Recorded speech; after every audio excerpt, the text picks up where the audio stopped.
সেখানে সম্মতি দিয়েছে।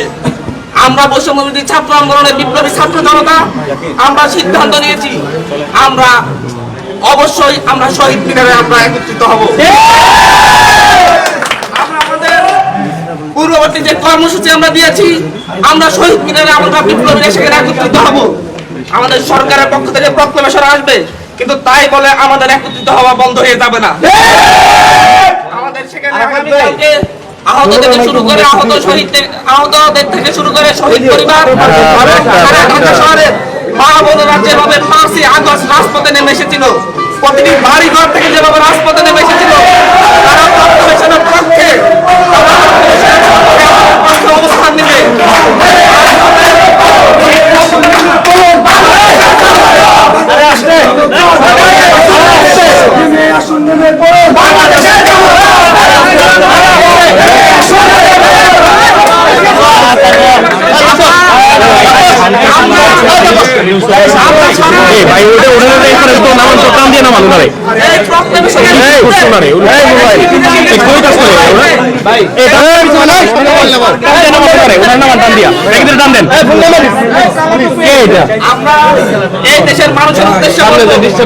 আমাদের প্রক্লেমেশন যাতে আমরা করতে না পারি সেই ক্ষেত্রে দেশে বিদেশে ষড়যন্ত্র হয়েছে। সেই ষড়যন্ত্রে ব্রেক মেরে দিয়েছে আমাদের অন্তর্বর্তীকালীন সরকার। প্রক্লেমেশনকে গ্রহণ করেছে, তারা বলছে সরকারের জায়গা থেকে তারা প্রক্লেমেশন দিবে, কিন্তু আমরা আগামীকালকে সারা দেশের মানুষকে রাজপথে নেমে এসে আমরা এই প্রক্লেমেশনের পক্ষে শক্তি পাবো।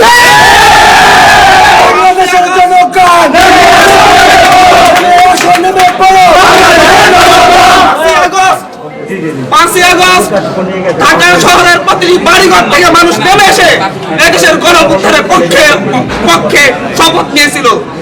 গণঅভ্যুত্থানের দেশের ফ্যাসিস্ট হাসিনার বিরুদ্ধে মানুষ রাজপথে নেমে এসেছিল।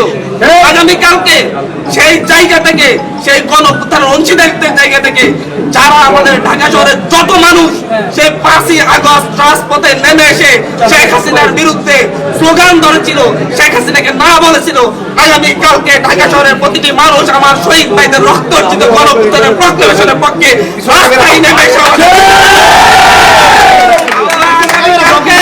ঢাকা শহরের 5ই আগস্টের মতো একটা গণজোয়ার দেখতে পাবো।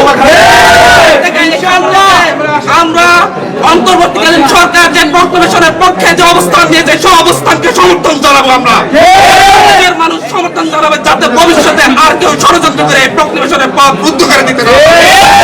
আমাদের 71-এর প্রক্লেমেশন আছে, 24-এর প্রক্লেমেশন হবে, জায়গা থেকে হবে, কিন্তু সেটার জন্য আমাদের সমর্থন এই দেশের মানুষ আগামীকালকে সমর্থন জানিয়ে দিবে। আমরা এখন এখান থেকে প্রক্লেমেশনের পক্ষে একটি মিছিল করব, রাস্তায় মিছিল করে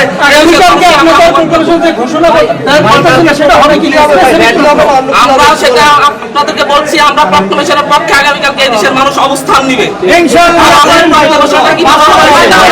সেখানে বলে দিব। আপনারা প্রক্লেমেশন ঘোষণা করবেন কিনা?